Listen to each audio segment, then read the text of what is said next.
আসসালামু আলাইকুম এভরিওয়ান। আশা করছি সবাই ভালোই আছেন। আলহামদুলিল্লাহ আমিও ভালো আছি। আমার আজকের রেসিপি হচ্ছে গরুর মাংস ভুনা বা আচারও বলতে পারেন। এই মাংস একদিন রান্না করে ফ্রিজে না রেখেও অনেক দিন খেতে পারবেন, ইনশাল্লাহ নষ্ট হবে না।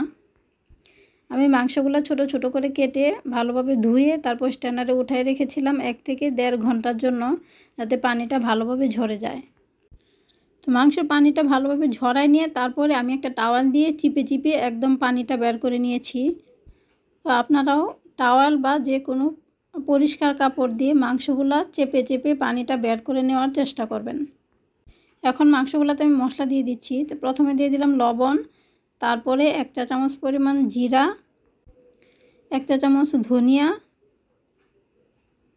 তারপর দিচ্ছি 1 চা চামচ গরুর মাংসের মশলা, হাফ চা চামচ পরিমাণ হলুদ আর 1 চা চামচ দিচ্ছি মরিচের গুঁড়া, তারপরে হাফ চা চামচ দিয়ে দিব গরম মশলার গুঁড়া, এরপর দিচ্ছি আদা রসুন পেস্ট। শুধু আদা রসুন ছাড়া আর বাকি সবই শুকনা ইউজ করতে হবে। পেঁয়াজগুলোও আমি কেটে দিয়েছি, পেঁয়াজ পেস্ট দেই নাই। এখন সবগুলা একসাথে খুব ভালোভাবে মেখে নিতে হবে। আর এই মাংসগুলোতে কোনো চর্বি বা হাড় থাকলে হবে না, একদম সলিড মাংসগুলো হইতে হবে। আমার মাংসগুলো তো আপনারা দেখেছেন, আমি চর্বি বা কোনো হাড় নেই এখানে। এই মাংসটা যেহেতু একদিন রান্না করে অনেক দিন সংরক্ষণ করা যায়, সেজন্য এখানে চর্বি দিলে মাংসটা ঠান্ডা হয়ে যাওয়ার পরে চর্বিটা জমে যাবে আর মাংসটা খেতে পরে আর ভালো লাগবে না, সেজন্য এখানে চর্বি দেওয়া যাবে না। তো ফ্রাই প্যানে সরিষার তেল দিয়ে তারপরে কিছুটা রসুন আমি বড় বড় করে কেটে নিয়েছি, তারপরে এলাচ, দারচিনি, তেজপাতা আর দিয়েছি পেঁয়াজ কুচি। তো হালকা ভেজে নিব, খুব বেশি ভাজবো না। এখন বেশি ভেজে নিলে মাংসটা রান্না করার সময় পেঁয়াজগুলো পুড়ে যাবে। তো আমি হালকা ভেজে নিয়ে এখন আমি মাংসগুলো দিয়ে দিচ্ছি। এখন মাংসগুলো ভালোভাবে তেলের সাথে কিছুক্ষণ ভেজে নিয়ে তারপরে আমি 4-5 মিনিটের জন্য ঢেকে রাখব। গরুর মাংস যেহেতু শক্ত থাকে, সিদ্ধ হতে কিছুটা সময় নেয়, সেজন্য আমি কিছুক্ষণের জন্য ঢেকে রাখব, তারপরে আর ঢাকা যাবে না।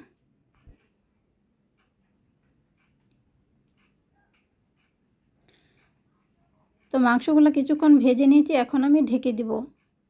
আমি 4-5 মিনিট ঢেকে রাখব।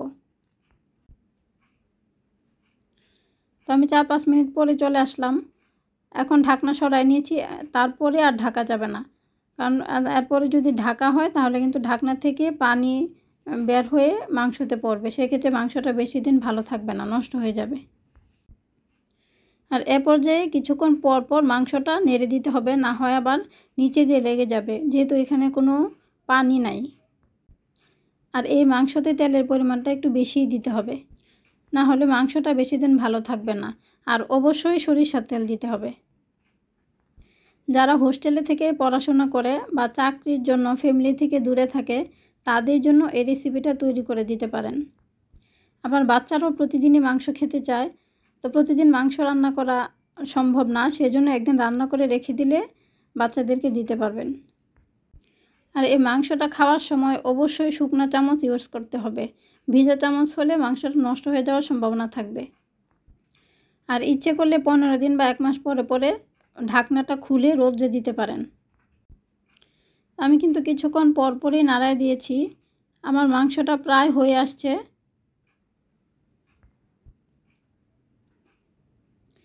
তো এখন আমি চুলাটা অফ করে দিয়েছি। একদম পুরোপুরি ঠান্ডা হলে তারপরে আমি কাচের বয়ামে ঢুকায় রাখব। আপনারাও অবশ্যই কাচের বয়ামে রাখার চেষ্টা করবেন, তাহলে মাংসটা ভালো থাকবে। তো আলহামদুলিল্লাহ তৈরি আমার গরুর মাংসের আচার। আমার এই ভিডিওটি আপনাদের কাছে ভালো লাগলে ভিডিওতে লাইক এবং কমেন্ট করবেন, আর ভিডিওটি ফ্রেন্ডস অ্যান্ড ফ্যামিলির সাথে শেয়ার করবেন, যেন অন্যরাও দেখে উপকৃত হতে পারে। তো সবাইকে ধন্যবাদ জানিয়ে আজকের মতো এখানেই বিদায় নিচ্ছি। দেখা হবে ইনশাল্লাহ পরবর্তীতে নতুন কোনো রেসিপিতে। সেই পর্যন্ত সবাই অনেক ভালো থাকবেন, সুস্থ থাকবেন, নিরাপদে থাকবেন আর আমার চ্যানেলের পাশেই থাকবেন, সেই প্রত্যাশায়। আল্লাহ হাফেজ।